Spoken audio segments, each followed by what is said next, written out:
my life don't have a lot of drama in it, so I like to read and go in on other people's, you know what I'm saying?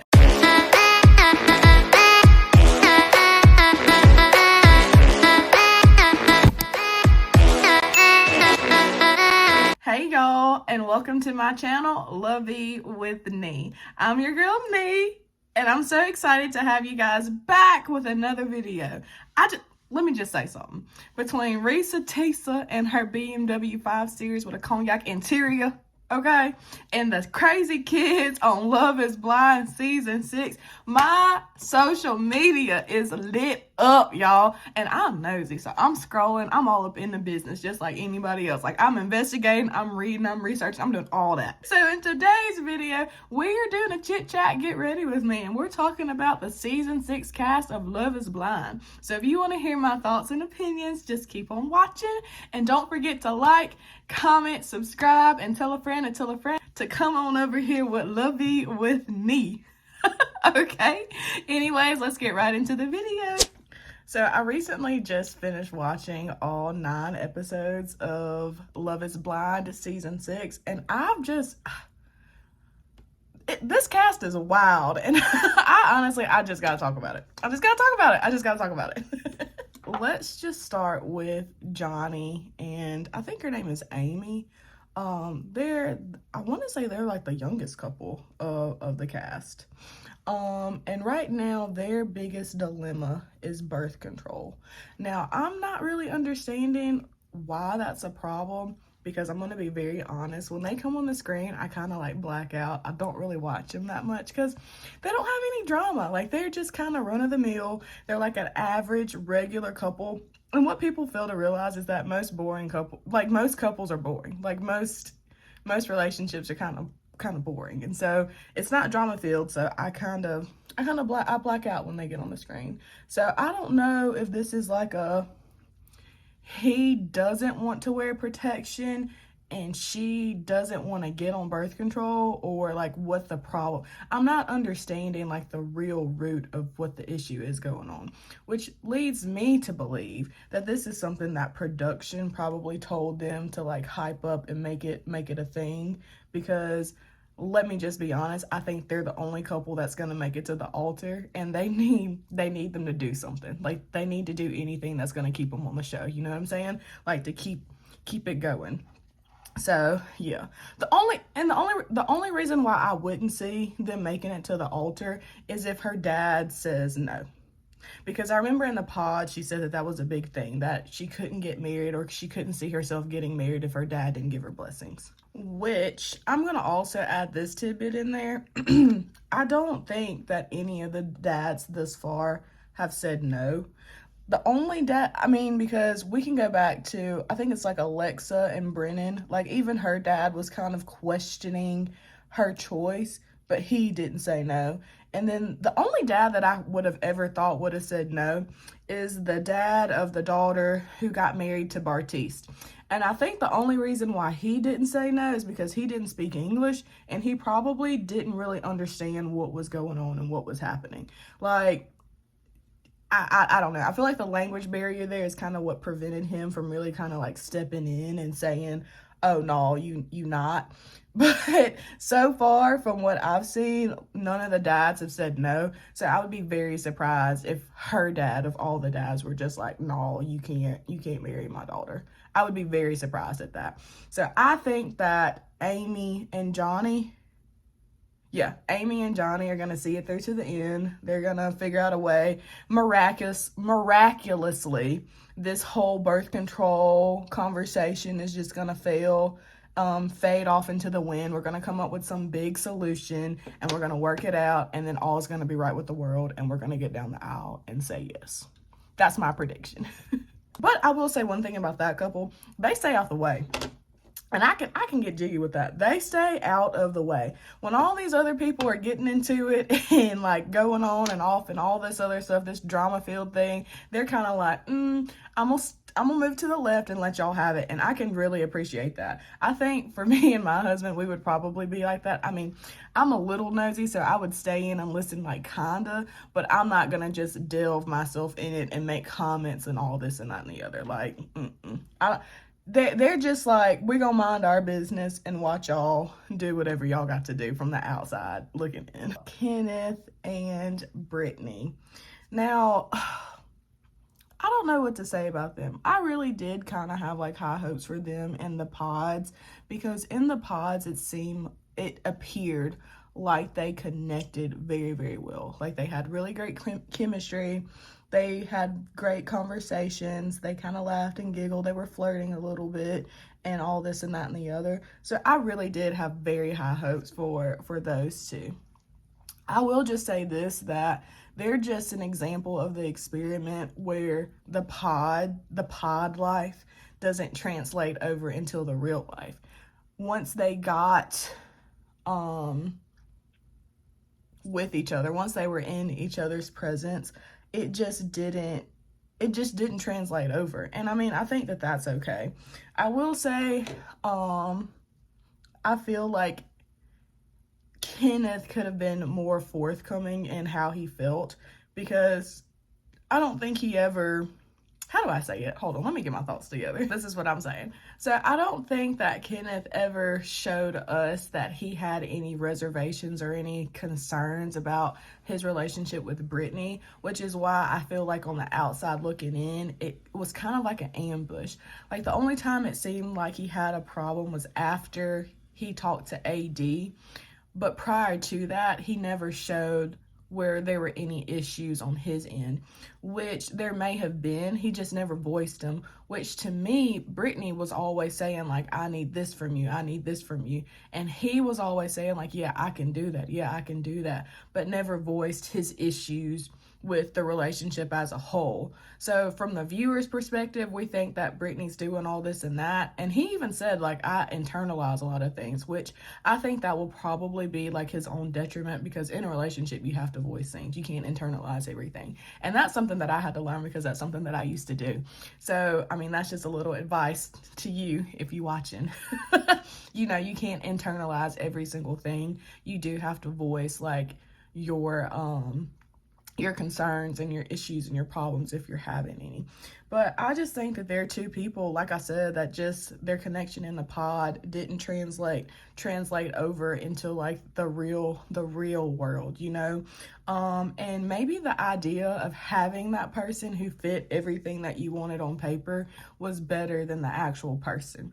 And so I kind of feel like that may have been a thing too. Like on paper, they both were like, oh yeah, you hit all the boxes, you check off all the boxes, but in the real world, it just wasn't that. And I really like Brittany from what I've seen thus far. She's so cute, she's bubbly, she just seems like a very like high-spirited person, just a really good person from, like I said, from what I've seen. We don't know these people for real, so just what we've seen on camera, she just seems like a genuinely good person. So I feel like she'll get swooped up and somebody will marry her. They're only 24 and 25, I believe. They're still very young. They have a lot of time to kind of figure out what it is they really do and don't want. I forgot to talk about AD and Kenneth's conversation.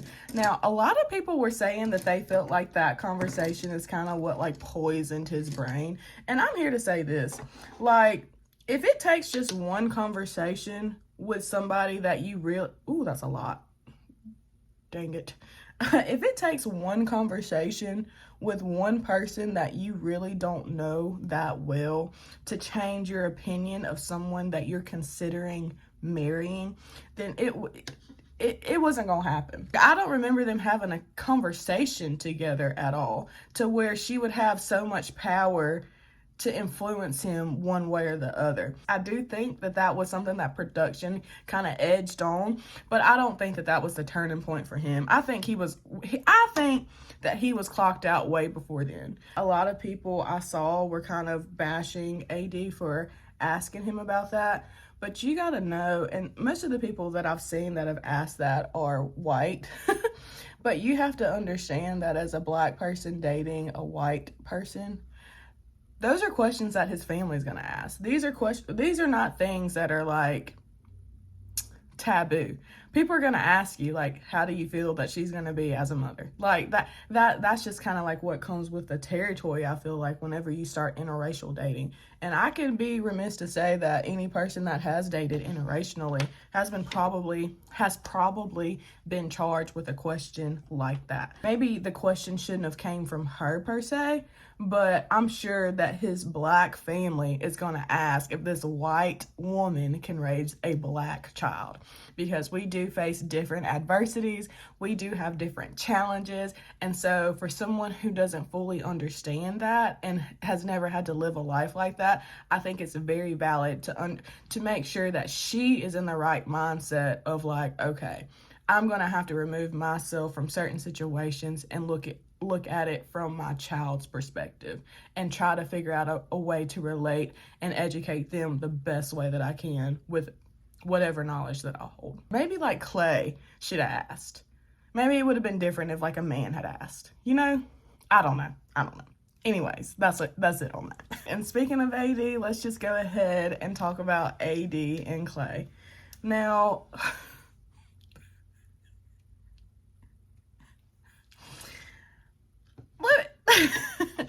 let me just say this. Whenever I think of a hippie, I've only ever seen white hippies. And I've only ever seen white hippies on TV. Like on TV, they never show a black person being a hippie normally. But in my brain, when I think of hippie being black, I automatically think Clay. Like, I just think he fits the mold of being a black hippie. He just gives me hippie vibes. I don't know why. Like I said, I've never been around a hippie. I've never met a hippie. I don't really know what a hippie is 100%. But he just gives me hippie vibes. And not hippie as in body, but like hippie like 70s, peace sign, afro hippie. You know what I mean? And I don't know why. I think he's very eccentric. He's very different. And he's just Clay. Like, that's the best way that I can describe it. I will say though that AD mentioned multiple times in the pods that he was a red flag, that he was somebody that she would typically go for, and that he sees all the red flags, that he seems like a player, all this and that and the other, and still chose him. So I'm confusion. Like, if you know and you can feel all these things, then why are we still choosing this person? Because she even said, like, I'm Captain Save-A-Ho. Like, no, girl, if you're trying to find your life's partner, you don't need to be saving anybody. Okay? However, I will say this. I don't think Matthew was the choice for her either. Like, I'm gonna just say that. I understand why she chose Clay, but even if she didn't choose Clay, I don't think that Matthew would have been her choice either. I don't think they would have translated over. The carryover from the pods to the real world would have worked for them. I don't know why. I really don't have an explanation why. I just don't feel like their personalities would have meshed as well in the real world as it did in the pods. Which in the pods, I really didn't see their personalities meshing that well. Like, they had a few cute giggles and whatever, but it wasn't anything like I'm like, oh, that's so sweet. Like, I never really had that moment for them. He just talked to her more than he talked to anybody else outside of what's her name? Amber. Outside of Amber. Is it Amber? I don't know, the girl that left the show. She really doesn't listen to him a lot, which he does talk quite a bit, but I feel like when you're getting to know somebody, and they're, kind of confiding in you and telling you things, that you should be a little bit more attentive to them. When he starts talking, she kind of blacks out. Now, he has talked about how his dad cheated and how his friends cheat and how the people he looks up to are cheaters, and how he's very concerned about his ability to stay faithful in a relationship. And with all that, I say, he probably needs to go to therapy to work that out, because he's self-aware enough to know that this is a possibility. So go get some help and let somebody who's trained and has great tools to guide you in the right way to figure out these things. But wasn't it so sweet of Clay's mom to give AD her shawl when she said she was cold? Like, that was really sweet. I was like, oh, that's really nice of her to do that. Obviously, she may like her. She has to like her at some level, because No black mama's giving you nothing if they don't like you. If they don't like you, you're not getting nothing. But a hey and bye. And God bless. Do I think they're gonna get married? Whew. I don't know. That couple, to me, I haven't seen enough problems for me to say like, oh, they won't. But I don't know. A lot of these couples do not mind airing out their dirty laundry for the whole world to hear. Like, why are we talking about all of our personal problems with the first piece of family or the first piece of person we meet? I just don't understand that. And I don't know if it's like a production thing or whatever. Production would hate me. Production would hate me because if they said, oh, talk about this with your mom and dad, I'd be like, hey, mom, we had a fight. We worked it out.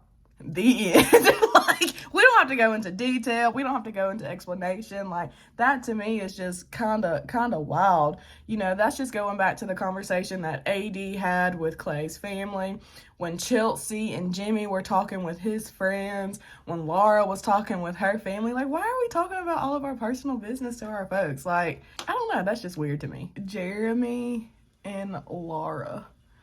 Now, for them to be well in their 30s, I'm not going to say well in, they're 31 and I think 33. For them to be in their 30s, they communicate like they're 24, 25. The way that they talk to each other doesn't scream, I'm mature. They both come off very immature.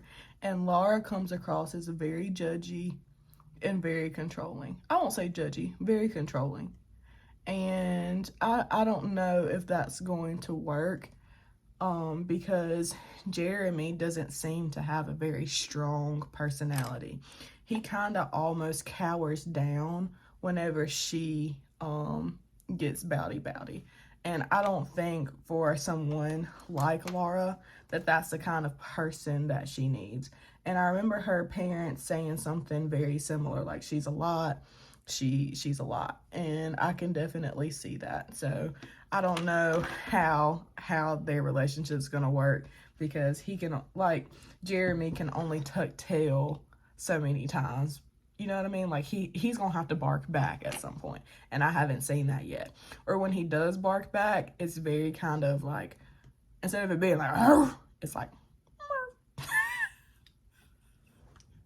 I need some more in it, you know what I mean? I will say though that Laura popping off on him about the whole Sarah Ann and being out till 5 o'clock in the morning thing, like, that was iconic. Like, she caught him and there was no way around it. He was caught red-handed, and that's when I say women we is good at the investigation and walking them into things and catching them up. Like, we're just top tier on that. However, I will say she's a little bit of a hypocrite, because the way that, and I'm going to always say the way that it's edited. The way that it's edited, she encouraged Jessica to pretty much do the same thing. She encouraged Jessica to talk to Jimmy. Yeah, Jimmy. She encouraged Jessica to talk to Jimmy, even though she knows that Jimmy is with Chelsea. And then right before she said that, she was like, oh yeah, I think they're happy. And then said, well, I think you would want to talk to you. Like, don't be a hypocrite. Don't do that. Like, and then you're going to get mad at your dude for pretty much doing the same thing you're telling Jessica to do. And then to top it off, also said that they were happy. So, why would you encourage your friend who clearly has said, like, I still like him, I still have feelings for him, to talk to him when you have already told her that he's happy with somebody else? I mean, I just feel like as a friend or whatever, I'd just be like, hey, he's moved on. Let's try to get you to move on too, because clearly he's with somebody else. If a conversation happens between the two of you, that's on y'all. But, let's try to heal and move on, because he has obviously moved on with somebody else. And I do want to go back in and talk about how Laura and Jeremy, which the way that his name is spelled kind of throws me off a whole lot. I've never seen a Jeremy spelled like that. That's just, I don't know, it's different. Anyways, how they were literally fighting in front of her parents. I don't know. Once again, like, all of that is just so weird to me. I'm not gonna bust out and say, we were in a love triangle. He was talking to some other girl, and the girl faced, like, I don't know. I'm just not busting out the business like that, because my family's gonna look at him sideways and be like, what do y'all have going on? Nobody can support that. Like, who can support some craziness like that? I can't, and I'm not gonna blame them for not supporting it. But I mean, that just goes back to, like, this is just beyond me. I'm not meant for reality TV, obviously. Like, that's not somewhere where I would thrive. But let's talk about this. What is it? What is it? Bean dipping comment? Like, I don't know. I don't understand how he introduced the conversation and then got mad at people's response, because he's the one that said, yeah, she told me to bean dip. Like, what? Like, that was a personal comment. That was something between you and I. Why are we that just goes back into what I said originally. Why are we telling the whole world everything that we have going on? And then when she got upset about it because of everybody's reactions, then he kind of got, well, I'm mad. Like, sir, you did it. You did it, sir. You did it. You could have just not said it and let that been it. Even though Laura's saying that about AD, that's just rude. Like, why would we want to hit somebody's boobies? Like, why? Like, why? Like, why? That's just odd to me, to just want to hit somebody's tit. Like, come on now. Jimmy and Chelsea. Oh my God. Those two are the biggest hot mess that I have ever seen in my life. Like, they are just hot mess express. Like, I don't know. Chelsea comes across as very insecure. She's very insecure in throughout the videos that I've seen. And the reason why I say that she comes across insecure is because she needs constant reassurance. He always has to validate her and her feelings and where she stands, and he always has to cater to her, which to me is kind of is crazy. You know what I mean? And just kind of blows my mind. Even when they're arguing, it's always like he did something wrong. It's never her fault, which once again is very, very crazy to me, and very alarming. I know I saw a TikTok where she said she is getting, what is it? She is going to therapy, so hopefully she gets help with that. But the fact that that's kind of just what we're seeing on TV is just, is crazy. There's no other way that I can say it. He can't have a problem without her blowing up and without her kind of turning it back to what she needs and what she wants. And somebody who doesn't really like Jimmy because of the way he did my girl Jessica, I still feel bad for him, because that has to be exhausting. That has to be very, very, very, very exhausting. He's far better than I, because I would have been left, personally. I will say this, though. Jessica played the game. She played the game. She played the game, which was to her detriment, because I do think that she really liked Trevor. Her and Trevor had a really cute connection. They were really sweet together in the pods. And like her and Jimmy kind of was just, I won't say random, because it wasn't random, but it was different. And for Jimmy to never have expressed how he felt or who he liked or anything like that, he was just very closed off and reserved in his feelings. It's hard for me to think that she actually loved him, because he never expressed that to her until the very, very end, when Jessica went off on him. Oh, now you love her. Crazy. And I do think that if Trevor would have asked first, that she would have said yes to him. And who knows how Trevor would have handled her, or if she would have been the same person with Trevor that she is with Jimmy. Because, you know, different people bring out different things in you. So she may have been more confident and more reserved with Trevor, because he never gave her a reason to think otherwise, if that makes sense. Like, even in the pods, Chelsea was the only person that Trevor went on dates with. She was kind of like his number one the whole way through. And so I don't think he would have ever given her a reason to kind of doubt herself or to have reservations in herself the way that Jimmy does, because Jimmy had feelings for somebody else. There's two of them. I don't see them getting married in the end. And that's probably for the best because they're not good for each other. I don't see a situation where they bring out the best in each other, because right now I accidentally called her Jessica. Chelsea. Right now, Chelsea doesn't seem to be operating in the best version of herself, which I don't know what the best version of herself is, but it can't be this. I'm gonna have to believe that this is not the best version of Chelsea. And let me just go into like her meeting his friends and telling her friend or his friends that she's a cool girlfriend or whatever. You're not.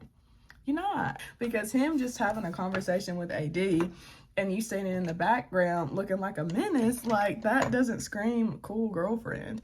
I think they'll make it to the altar, but I 100% feel like, what's his name? Jimmy will say no. That's just not a healthy environment for anybody to be in. I feel like the problems that they have in their relationship have nothing to do with Jessica. I feel like it has every bit to do with like Chelsea and her insecurities. I think that he could look past the fact that she does not look like Megan Fox in his eyes. I'm not going to comment whether she does or doesn't to me, but in his eyes, she doesn't look like Megan Fox. I feel like he could get past that if her personality was as cool as it was in the pods as it is in real life. I really feel like he probably could. But because, like, not only do you not look like a person I thought you did, which, you know, that's just karma on his part for picking the girl based off her looks and not by the connection. But not only do you not look like this person I have fantasized in my mind for you to be, but, like, your personality also is not that great either. And so now I'm struggling on both ends. You don't look how I wanted you to look, and now your personality is not great. You're not a great person to be around. And so now I'm just kind of exhausted. I'm a little fatigued. All right, so my camera died, so I just went ahead and did my makeup and put on some earrings and my shirt so I can just go ahead and wrap this video on up. And I do have like one more question to ask. Did AD and Clay not discuss their work schedules before getting engaged? Because this random fight about the work schedule just kind of seems, like I said, very random. Like, it just seems very out of the blue. And another thing, why does AD's tag say she's a real estate agent, but she's talking about she manages a nightclub? Like, did I miss a part? Does she do both? Like, correct me if I'm wrong. There's a lot of times on this show where I kind of blank out and I'm not listening to what's going on. So I very well may have missed it. But just, once again, it just seems very crazy to me. I tried to hit the highs and lows and what I could what I could remember. But you already know when they drop those new episodes, I'm tuned in, honey. I'm here for all the drama because I have got to see who Chelsea is yelling at, and I have got to see how Jeremy shimmies and shakes out of his parking lot schemes. Like, I got to see it. I got to see how it all unfolds. Anyways, that's all I got for this video today. I hope you guys enjoyed talking with me and discussing all the craziness that is reality TV. That's all I got. Don't forget to like, share, comment, and subscribe, and I'll see you guys later. Bye.